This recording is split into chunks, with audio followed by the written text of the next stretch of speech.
Airoli sector 15 येथील इच्छापूर्ती श्री गणेश मंदिरावर तोडक कारवाईचा कट रचला जात असल्याचा खळबळजनक प्रकार समोर आला आहे। भारतीय जनता पार्टीच्या वनमंत्र्यांनी नवी मुंबई महानगरपालिका आणि पोलिसांवर दबाव टाकून मंदिर पाडण्याचा छुपा आदेश दिल्याचा दावा राजकीय वर्तुळातून होत आहे। लाखो भक्तांचे श्रद्धास्थान असलेल्या या मंदिरावरील कारवाईच्या चर्चेने स्थानिकांमध्ये संताप पसरला आहे। मला पण असं समजलं की या इथल्या विधायक आणि मंत्री महोदयांनी आज पण मंत्रालयामध्ये मीटिंग घेऊन इच्छापूर्ती गणेश मंदिर तोडा असे आदेश त्यांनी केलेले आहेत। आता त्या आदेशाचे पालन कितपर्यंत होते अजून मला माहीत नाही, पण हे गेले 30 वर्षापासूनचं हे मंदिर आहे आणि लोकांची या इकडे भावना जपलेली आहे आणि लोकांच्या ऐरोलीतल्या लोकांची या मंदिराच्या वेगळी श्रद्धा आहे, म्हणून याला इच्छापूर्ती म्हणून बोललं जातं आणि त्यांच्या मनामध्ये या मंदिर का ते मला काही माहीत नाही।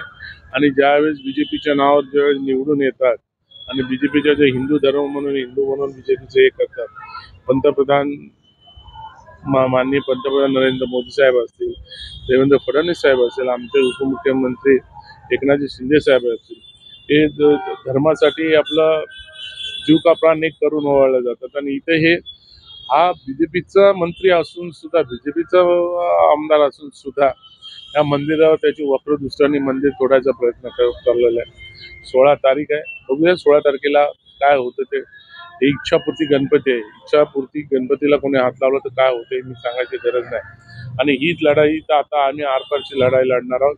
काय होतं ते बघितलं जाईल आणि मुळात मला हा प्रश्न पडलाय, हा इथला मंत्री हा विधायक हा हिंदू आहे का मुस्लिम आहे? उठ की सूट हा हिंदू मंदिराच्या मागे लागलेला आहे। याला दुसरं काही सुचत नाही का स्वतःच्या गावामध्ये झाकून बघावं आणि मग बोलावं।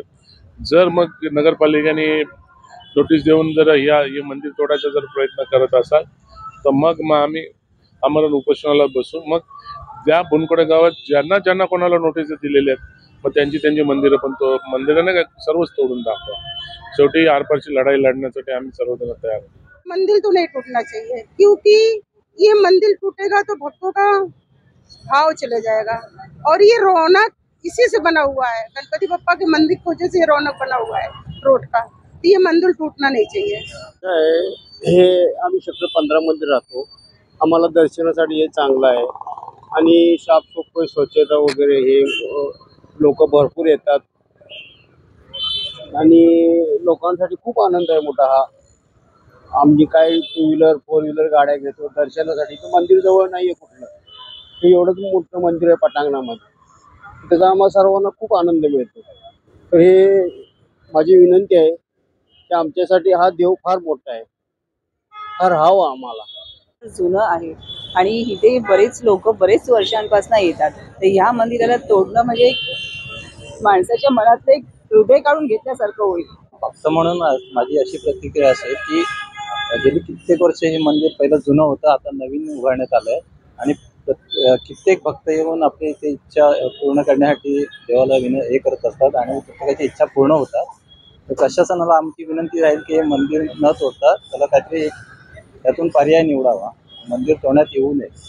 जे काय कारण कित्येक वर्ष आम्ही बघतोय की हे मंदिर आहे इथे आहे आणि खूप भक्त असं त्याचं म्हणजे इथे येऊन दर्शन घेतात आणि भरपूर भक्तांची इथे श्रद्धा आहे, तर ते तोडण्यात येऊ नये अशी आमची विनंती राहील एक भक्त म्हणून। आणि आम्ही इथे नेहमी येतो, आमची इच्छा पूर्ण होते आणि आम्ही श्रद्धेने इथे येतो। तर प्रशासनाला आमची विनंती राहील की त्याच्यावर कोणती कारवाई करू नये, त्यात काय कोणता एखादा पर्याय काढण्यात यावा। तर हा घटनाक्रम पाहता भाजपच्या हिंदुत्वाच्या दाव्यांवर प्रश्नचिन्ह उपस्थित होत असून यापूर्वीच्या मुंबई येथील जैन मंदिर प्रकरणासारखी टीका होण्याची शक्यता भाजपवर आहे। या सर्वामुळे भक्तांमध्ये तीव्र असंतोष असून मंदिराच्या संरक्षणासाठी आंदोलनाची तयारी सुरू आहे। या प्रकरणाने नवी मुंबईतील राजकीय वातावरण तापले असून पुढील काही दिवसांत शहरातील धार्मिक वातावरण दूषित होण्याची शक्यता आहे।